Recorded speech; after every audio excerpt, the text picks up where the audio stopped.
Assalamualaikum warahmatullahi wabarakatuh. Seperti janji saya masih di serial keluarganya Do Onsu, dan untuk yang ketiga ini saya ingin bicara mengenai sang kepala keluarga, Pak Ruben Onsu. Untuk yang ini saya memulainya dengan mengajak kita sama-sama berandai-andai gitu ya. Jika kalian adalah perempuan yang sedang berada di puncak karir keartisan nih, girl band, aktivitasnya penyanyi misalnya, dengan keceriaan image yang ceria, muda gitu ya, kemudian didatangi oleh laki-laki yang usianya lebih tua, image-nya lucu gitu ya, lebih ke tukang lawak yang tidak bisa serius dan juga terkesan sering main-main gitu ya, kemudian juga tidak serius gitu ya. Uh, apakah pada saat itu seorang Ruben Onsu gitu yang tampil saat itu akan menjadi pilihan untuk menjadi salah satu nominasi calon pasangan hidup? Itu silakan dijawab sendiri oleh teman-teman. Cuman kalau saya secara pribadi pada saat memflashback video-video mereka, kedekatan dari awal, kemudian juga proses untuk menikahnya dan sebagainya, saya sih melihatnya memang seperti tidak sinkron ya antara satu dengan yang lainnya gitu. Yang satu kok kayaknya terlalu, ekspektasi saya terhadap Bunda Sarwenda pada saat itu gitu ya, untuk tipikal anak dengan pola hidup yang seperti itu kok kayaknya tidak matching gitu ya. Kalau secara pribadi melihatnya gitu, kok kayaknya bukan pasangan yang cocok gitu. Karena ya mungkin ini juga derita banyak perempuan gitu ya. Kalau yang saya tahu dari beberapa kisah, bahwa perempuan ini kadang-kadang juga mensyaratkan pasangan hidup tuh sebetulnya sederhana saja biasanya.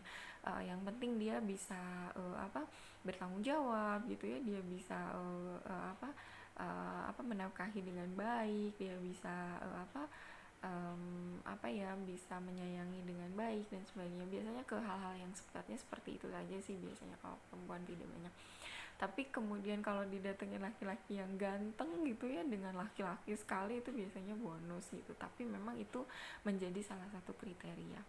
Para perempuan biasanya di usia-usia seperti Bu Rohan Sarwenda pada saat itu, kecenderungannya memiliki ekspektasi pasangan hidup, memiliki syarat berkaitan dengan pasangan hidup tuh lebih banyak sekali, panjang biasanya, bahwa dia tuh harus ganteng, pekerjaannya harus seperti ini, dia harus gagah, dia harus apa dan sebagainya. Biasanya syarat-syarat itu muncul pada usia-usia seperti pada saat Bunda Sarwenda memutuskan untuk menikah.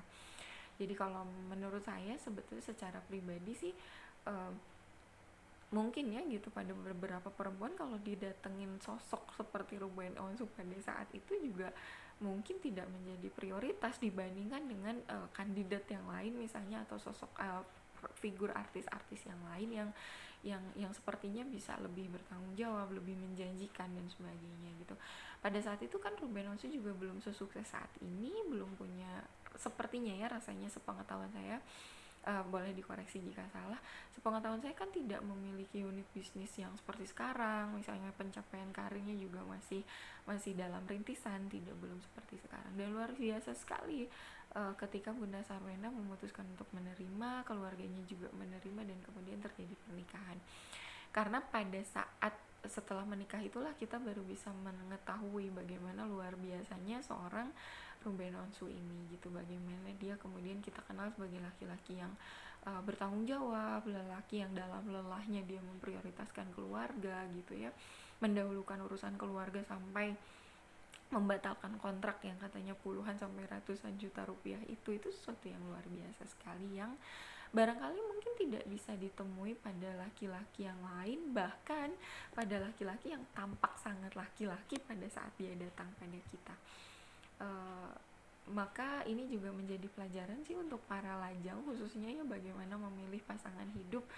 Jadi coba dievaluasi kembali dari banyaknya list kriteria calon pasangan hidup yang sudah kalian tuliskan itu. Barangkali ada hal-hal yang sebetulnya tidak penting gitu ya untuk dicantumkan, tapi itu yang membuat kita selama ini tidak juga menemukan pada saat mencari gitu. Dan itu kita bisa belajar dari bagaimana kisah Bunda Sarwenda ini, ternyata bagaimana dia kemudian diperlakukan sebagai istri dengan sangat luar biasa gitu ya, dengan bahkan katanya pada saat dia hamil gitu ya, melahirkan dengan tidak mudah, bagaimana sampai katanya kalau saya lihat di riwayat videonya ada yang menyampaikan, Ruben Onsu menyampaikan bahwa dia harus bed rest, tidak bisa melakukan banyak hal, dan pada selama itulah Ruben Onsu yang mengurusi semuanya, bahkan sampai pipihnya di tempat tidur, kemudian sampai pupnya juga dibersihkan sendiri oleh suaminya. Itu luar biasa sekali, yang bahkan mungkin seorang laki-laki yang tampak sangat gentleman sekalipun belum tentu sanggup melakukan itu. Bahkan mungkin karena kegagahannya itulah dia akan sangat gengsi untuk bisa mau melakukan itu pada istrinya.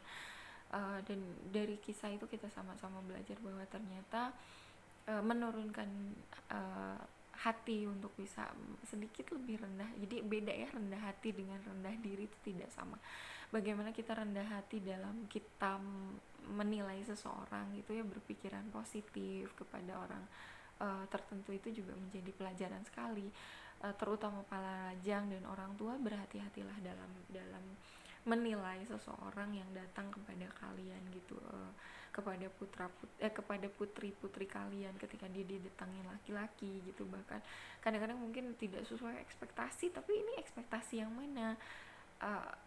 Bisa jadi mungkin memang dia tidak sesuai dengan kriteria, lebih rendah dari kriteria yang disyaratkan, tapi coba dikaji kembali, ini kriteria dia yang sangat rendah, yang terlalu rendah, atau ekspektasi kita yang terlalu tinggi, yang kemudian menjadikan tidak sadar diri gitu ya, bahwa oh saya pengen pasangan hidupnya tuh nanti yang gagah, yang ganteng, yang soleh misalnya, yang dia bertanggung jawab, pekerjaan mapan dan sebagainya.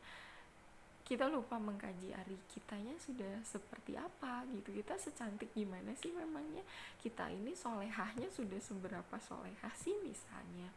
Hal seperti itu yang juga mungkin diperlukan untuk bisa merintis kerendahan hati ketika kita didatangi, agar kemudian tidak bisa menyepelekan siapa yang datang kemudian, karena kita tidak pernah tahu di kehidupan kemudian, pada saat kita mengalami sakit, pada saat kita mengalami ketidakmampuan, barangkali mereka ini sosok seperti inilah yang mungkin bisa lebih bersedia untuk menerima kita. Dan ternyata cinta itu tidak mensyaratkan khusus ya, tidak harus dia ganteng, tidak harus dia yang lain-lainnya, karena ternyata untuk cinta, untuk kelanggengan sebuah hubungan, hanya diperlukan pasangan yang mau menerima.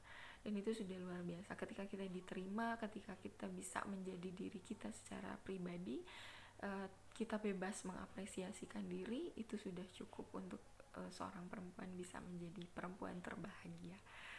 Itu saja. Assalamualaikum warahmatullahi wabarakatuh.